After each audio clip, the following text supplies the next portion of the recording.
네, 안녕하세요. 24시 해든동물센터 양주점 내과원장 박진수입니다. 2000판 폐쇄 부전증, 3000판 폐쇄 부전증, 폐동맥 고혈압, 확장성 심근병증 이런 것들이 있지만 가장 흔한 거는 2000판 폐쇄 부전증이 가장 흔합니다. 우리나라 대부분의 소형견들이 호발 품종인데 말티즈, 푸들, 포메라니안 등등이 전부 이제 그 2000판 폐쇄 부전증의 호발 품종이라고 생각하시면 되겠습니다.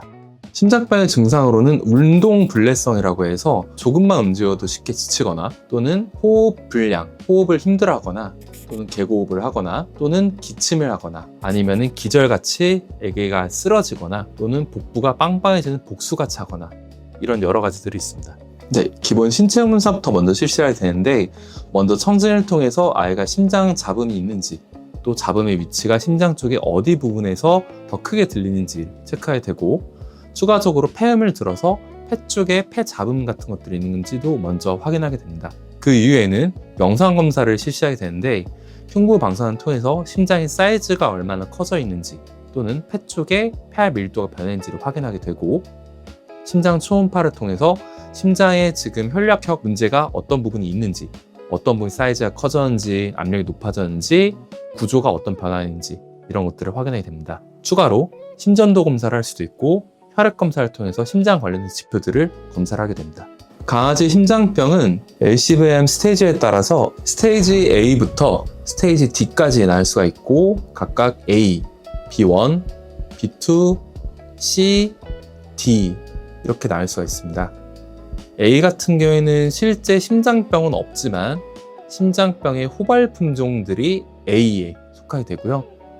B1부터가 실제 심장병이 있다고 얘기를 하게 됩니다. B1, B2, C, D를 나눈 기준은 조금 더 세분화가 되는데요. 이때는 심장 쪽에 이상이 있는지 추가로 심장병의 진행으로 인해 심장 사이즈가 커지거나 하는 심장 자체 리모델링이 있는지 그리고 심장병으로 인한 임상 증상이 보이는지 표준적인 치료 프로토콜에도 반응이 없는지에 따라 나눌 수가 있습니다. B1 같은 경우는 심장병이 있지만 아직은 심장병이 많이 진행되지 않아서 심장 쪽에 리모델링이 없는 상태를 얘기하게 됩니다. B2는 심장병이 있고 심장병이 진행되어서 심장 쪽에 리모델링이 있지만 임상 증상을 유발하지 않은 단계가 B2라고 합니다. C 같은 경우는 심장병이 진행돼서 그로 인해 호흡곤란, 폐수종, 객혈, 기침, 기절 등을 유발하는 것들이 C단계라고 하고요. 그리고 D단계는 일반적인 심장약 치료에도 불구하고 호전이 더딘 상태를 D라고 하게 됩니다. 그래서 B1 같은 경우는 실제 심장병이 있지만 아직은 약을 복용할 정도로 심하게 진행되지 않은 단계이기 때문에 이때는 심장약을 처방하지 않고 주기적으로 아이를 모니터링을 하면서 얼마 주기로 검사를 해야 될지 주치의와 상의를 하게 되는 단계입니다. B2 단계에서는 아직 심장으로 인해서 임상 증상이 보이진 않았지만 언제든 임상 증상이 보일 수 있는 C단계로 넘어갈 수 있기 때문에 이때부터는 심장약의 초기 단계 심장약을 먹어야 하는 단계입니다. 그래서 어떤 약을 얼마 먹을지 주치의와 이제 상의가 필요하게 됩니다. C 단계는 심장으로 인한 임상 증상이 한 번이라도 발현된 단계를 C단계라고 하게 되고요. 이때는 급성으로 오게 돼서 심원성 폐수종이라고 해서 심장 문제 때문에 폐 쪽에 물이 차면서 그로 인한 호흡곤란을 유발하기도 하고 또는 기절이나 복수 같은 증상들을 보게 됩니다. 이때는 심장으로 인한 임상상이 생명의 위협을 줄 정도로 심각해지기 때문에 이때는 병원에 빨리 내와셔가지고 응급치료를 받으셔야 됩니다. 응급치료를 받고 아이가 주사제, 산소 등 병원에서만 할 수 있는 치료가 더 이상 필요하지 않은 수준까지 입원을 연장이 되고 심장 초음파를 통해 검사를 해서 아이에게 적합한 약물을 써서 아이가 내복약을 먹음에도 불구하고 안정도를 유지가 될 때 그때 퇴원을 하게 되고 그 이후에 꾸준한 관리를 하게 됩니다. 스테이지 D 단계는 여기서 더 넘어가서 일반적인 치료 약물, 치료 프로토콜에도 불구하고 심장 상태가 점점 더 악화되면서 심장으로 인한 임상 증상이 보이는 단계를 얘기하게 됩니다. 이때의 경우에는 아이 상태에 맞게 기존 용량보다 훨씬 더 올린 용량을 처방하거나 또는 하나나 두 가지가 아닌 셋, 네 가지의 병용되는 여러 약물들의 조합을 통해서 아이를 관리하게 됩니다. 심장병에 걸리면 전반적으로 몸 쪽에서는 100의 혈액을 받아야 되는데 80, 70 등의 혈액을 받기 때문에 심장 쪽에서는 몸에서 충분하게 혈액을 공급 받아들이지 못하고 파손되기 때문에 심장이 더 세게 뛰고 압력이 높아지게 됩니다.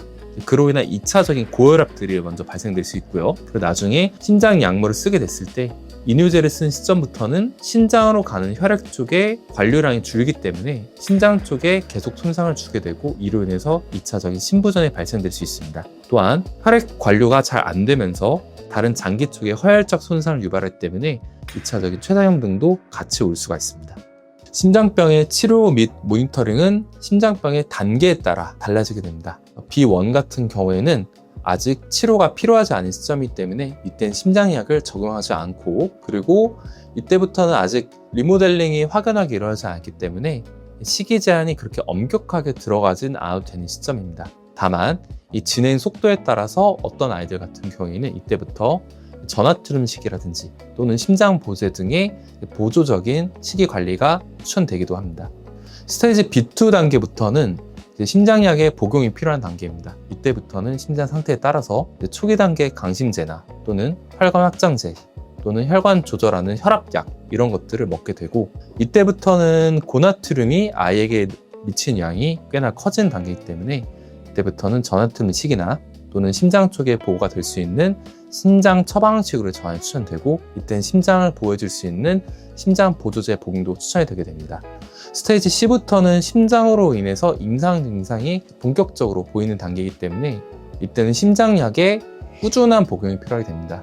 대부분의 심장약들은 하루 2번을 기준으로 하기 때문에 아침에 1번, 저녁에 1번 먹게 되고요. 이때는 강심제, 이뇨제, 그 다음에 혈압약들 또는 혈관 확장제 이런 여러 가지들을 먹게 됩니다. 가장 중요한 거는 정해진 시간에 정량만큼 빠짐없이 먹는 게 가장 중요하고요. 이때부터는 오히려 이뇨제라든지 이런 소모성 질환으로 인해서 아이들의 체중 저하가 본격적으로 일어나는 시기입니다. 이때는 전하트륨 식이, 그러니까 심장 처방식을 먹는 것도 중요하긴 하지만 아이가 체중이 빠지지 않도록 조금 더 적극적인 급여가 굉장히 중요한 시기입니다. 그리고 심장 쪽이 악화됨에 따라서 심부전이 동반되는 경우도 많기 때문에 이때는 아이 상태에 따라서 심장 처방식이 신장 처방식으로도 받게 되는 경우가 있습니다. 또한 심장 보조제나 신장 보조제 이런 것들의 적극적인 복용이 필요한 시점입니다. 스테이지 D단계에서는 C단계보다 더 진행됐기 때문에 약물의 농도도 보통 그것보다 더 올라가게 되고, 그에 따라서 아이 몸의 건강 변화가 심장 외에도 신장, 췌장, 장 이런 거에 전반적으로 영향을 미치는 시기입니다.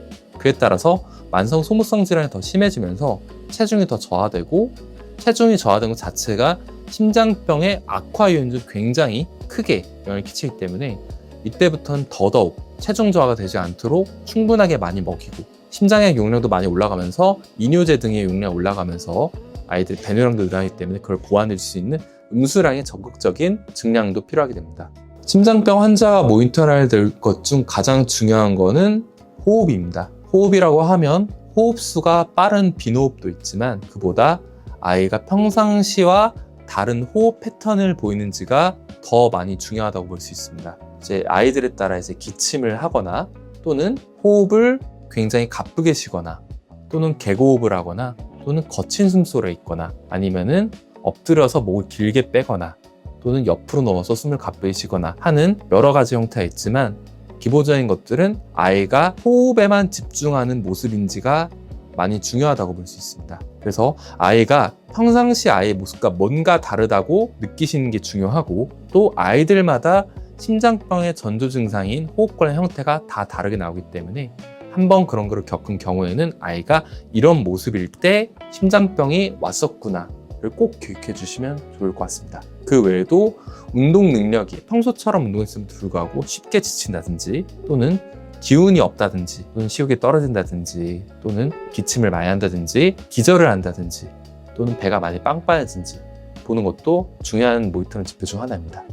엄밀히 말씀드리면 예방이라고 하긴 어렵지만 심장병으로 인해서 임상 증상이 악화되는 것들을 막아주는 목적이라고 보시면 되겠습니다. 저희가 심장병을 관리한다는 것 자체가 심장병으로 인한 임상 증상이 보이지 않게끔 하는 게 목적입니다. 따라서 심장병이 아직 이로 인해서 폐 쪽에 물이 차거나 또는 기절을 하거나 또는 배가 빵빵해지거나 또는 이로 인해서 기침하거나 이런 임상 증상들이 보이지 않게 심장 상태를 미리 체크하고 그에 맞는 약물들을 적용해서 아이가 아프지 않게끔 하는 게 충분히 가능합니다. 심장병은 급성으로 빠르게 악화될 수 있는 질환이기도 합니다. 호흡곤란에 의해서 아이가 직접적으로 빠르게 사망에 이를 수 있는 무서운 질환이기도 합니다. 그에 따라서 아이가 조금이라도 뭔가 의심되는 질환이 있을 때 바로 내원하셔서 최소 신체 검사에서 청진만이라도 받아보신 다음에 아이가 실제 심장에 문제가 있는지 없는지를 확인하시고 혹시 문제가 있다 하면은 정밀 검사를 받아서 아이에 적합한 치료를 받게 하는 게 정말 아이의 삶의 질을 올릴 수 있는 결정적인 방법이라고 생각합니다. 그렇기 때문에 아이가 조금이라도 의심되는 질환이 있거나 의심되는 임상 증상이 있으면은 병원에 바로 오셔서 진료 한번 받아보시는 걸 꼭 추천드리고요. 추가로 심장병을 관리하고 있는 실제 지금 심장병을 앓고 있는 보호자들에게 드리고 싶은 말씀은 심장 쪽은 장기 관리가 필요한 질환입니다. 그에 따라서 급격하게 악화될 수도 있지만 잘 관리만 되면은 굉장히 오랫동안 삶의 질을 유지하면서 살 수 있는 질환이라고 생각합니다.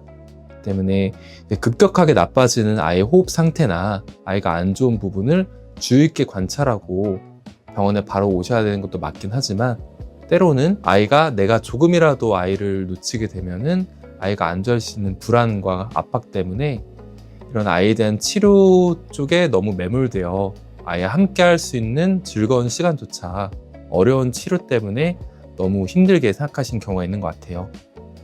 병원 쪽에서는 병원에 할 수 있는 최선을 다해서 아이가 아프지 않도록 평상시에 너무 많은 관심을 기울이지 않고도 안전할 수 있도록 최선의 노력을 다할 거고 보호자께서도 아이의 치료는 다 하지만 아이와 함께 할 수 있는 시간이 치료 때문에 힘든 시간이 아니었으면 그렇게 하는 바람이 있습니다.